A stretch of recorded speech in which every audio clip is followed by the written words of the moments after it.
साल ऐसे हमारे भाई जेपी दलाल जी और जिन्होंने ये कमान आज बड़ौदा की संभाल ली, और इन्होंने भी एक संकल्प लिया है कि जब तक चुनाव नहीं होगा ये आपके बीच में रहेंगे, आपके एक फोन कॉल पर अवेलेबल रहेंगे, हमारे साथ जुड़कर इस युद्ध के अंदर, इस महाभारत के अंदर, मैं तो पहले भी कहता हूं ये धर्म युद्ध है, ये कोई राजनीतिक लड़ाई नहीं है कि कौन जीता कौन हारा, किसको फायदा मिला किसको नुकसान मिला। क्योंकि इस चुनाव से, इस विधानसभा के चुनाव से हरियाणा की राजनीति में जो सरकार है या जो विपक्ष है उसमें बदलाव नहीं होने वाला। ये वो हिसाब किताब है जो पिछले दसियों वर्षों से बड़ौदा ने बिना सोच के, बिना विचार के, दिल से जुड़कर, ईमानदारी से, पहले एक दल को फिर दूसरे दल को दिल खोलकर वोट दिए, लेकिन बदले में जो हक था, बड़ौदा के मेरे भाई बहनों को जो हक था, वो हक उनसे छीन कर किसी और को दे दिया गया। मैं ज्यादा डिटेल में नहीं जाना चाहता। मेरा एक पानीपत से मेरा भाई आया, धर्मराज सैनी, मेरा धर्म का को भी अपना भाई मानता है, इसलिए अपना समर्थन देने के लिए यहां पर आया हुआ है, और इसने कहा है कि मैं बड़ौदा में आपके लिए वोट मांगूंगा। मैं एक बात कहना चाहूंगा कि बड़ौदा के इलेक्शन के समय किलोई हल्के के जितने भी लोग, परिवार, रिश्ते नाते तो आपस में ही है सारे के सारे, इलेक्शन के टाइम में आके बैठ गए बड़ौदा में, रिश्तेदारी का वास्ता दिया, दोस्ती का वास्ता दिया, वोट लिया, लेकिन जो हक किलोई को मिला वो हक बड़ौदा को नहीं मिला। ये साफ दिखता है और ये लोग महसूस कर रहे हैं। बात राजनीति की नहीं है, बात हक की है।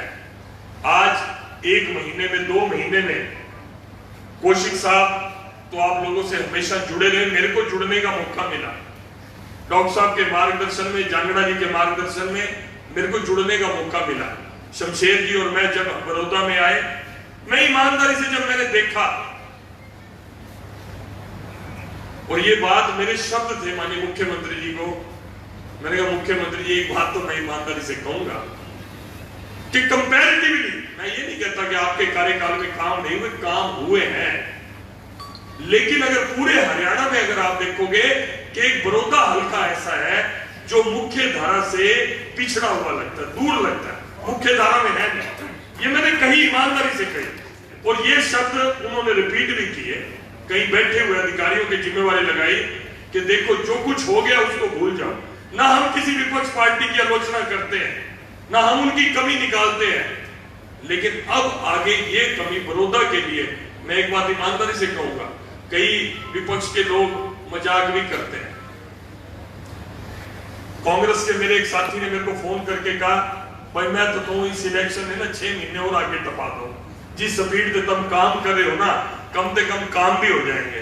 मैं कहा अपने नेता ने मना ले, तू जिगरा रख, तू 4 साल इलेक्शन होने दे, हम काम ऐसे कैसे चालू रखेंगे, तू चिंता कर, काम कोई नहीं रुकेगा। जितने काम आपने दे दिए सारे सूचीबद्ध है। आज माननीय मंत्री जी चंडीगढ़ से आए हैं, पूरे कामों की लिस्ट लेके आए हैं, और वो सारे के सारे काम होंगे। ये मैं कह सकता हूं कि फर्स्ट प्रायोरिटी में क्या काम है, सेकंड में क्या है, क्योंकि जितने काम है लगभग 2-3 हजार काम चिन्हित हुए हैं, वो मैं कहूंगा 1 महीने में, 1.5 महीने में सारे पूरे हो जाएंगे। टेंडर प्रक्रिया, सारी प्रक्रिया, आपके प्रायोरिटी के सारे काम, फर्स्ट फेज, सेकंड फेज और थर्ड फेज, सारे काम होंगे। मेन सड़कों के काम भी लेकर आए हैं दलाल साहब, सारे के सारे, कुछ शुरू हो गए, कुछ शुरू होने वाले हैं, कुछ के टेंडर हो गए, कुछ के टेंडर होने वाले हैं, सारे के सारे काम होंगे। केवल एक बात कहते हुए, क्योंकि बहुत विस्तार से मैं पहले आपको कई बार बात कर चुका हूं, आज दलाल साहब बात करेंगे, एक बात आपको ईमानदारी से कह सकता हूं कि ये मौका है, ये अवसर है, भाई एक बार राज का जी सा ले लो बड़ौदा वाले, ये राज का जी सा ले लो, सरकार में अपना साझा करो, काम ले लो, अच्छे से ले लो।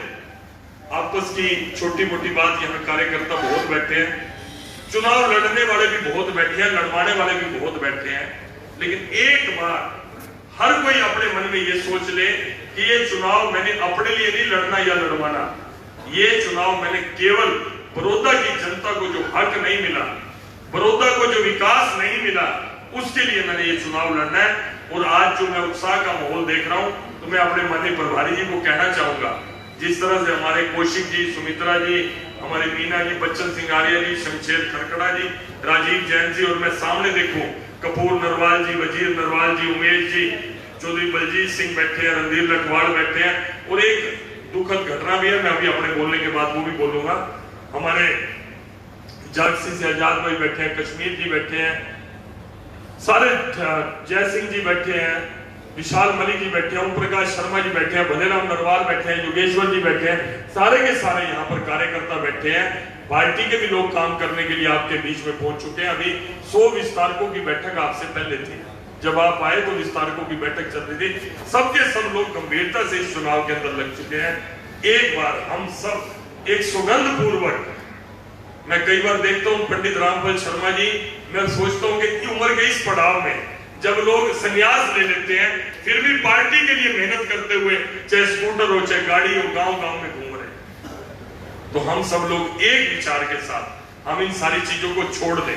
जैसी बात कौशिक साहब ने कही कि ये चुनाव में कोई मुद्दा नहीं रहने वाला, ना बीजेपी, ना कांग्रेस, ना जाति, ना पार्टी, एक इंसानियत का मुद्दा है। और बड़ौदा की जनता को बड़ौदा का हक मिले, बड़ौदा को जो अब तक विकास से वंचित रखा गया, वो पूरा का पूरा विकास इन 2, 3, 4 सालों के अंदर हो। सरकार के साथ रह के इस मुद्दे को लेकर हमने समाज के बीच में जाना है। शुरुआती दौर में जब लोग काम के लिए आते थे, 1-2 बोलते थे दलाल साहब के फायदा, पहले भी काम दे दिया। जागरण साहब आपके सामने बात है, कहते थे काम दे दिया, होना तो है नहीं। लेकिन जैसे जैसे काम आते गए उसका रिजल्ट आना शुरू हो गया। पहली बार 22-23 करोड़ के काम अनाउंस हो गए, दूसरी बार 40 करोड़ के काम अनाउंस हो गए, तीसरे अब 60-70 करोड़ के आजकल में और होने वाले हैं। जब इस तरह के कामों की लिस्ट आनी शुरू होगी, काम दिखने शुरू हो गए, आज समाज के लोग, जो हमारा कट्टर से कट्टर विरोधी भी है ना, कट्टर से कट्टर विरोधी भी है ना कौशिक साहब, उसको भी घेर घोट के लेते हैं, चल भाई हमारा काम लेके आ, यहाँ पर काम लेके आते हैं। और आज लोगों का विश्वास बढ़ गया, उम्मीद जग गई है। और आप सब लोग थोड़ी सी मेहनत करने की जरूरत है। वर्मा जी, अपने पराये काम सारे छोड़ के अब इस काम के अंदर लगना है। इसी विश्वास के साथ मैं अपनी वाणी को विराम देता हूं। आपने मेरी बात को सुना, बहुत बहुत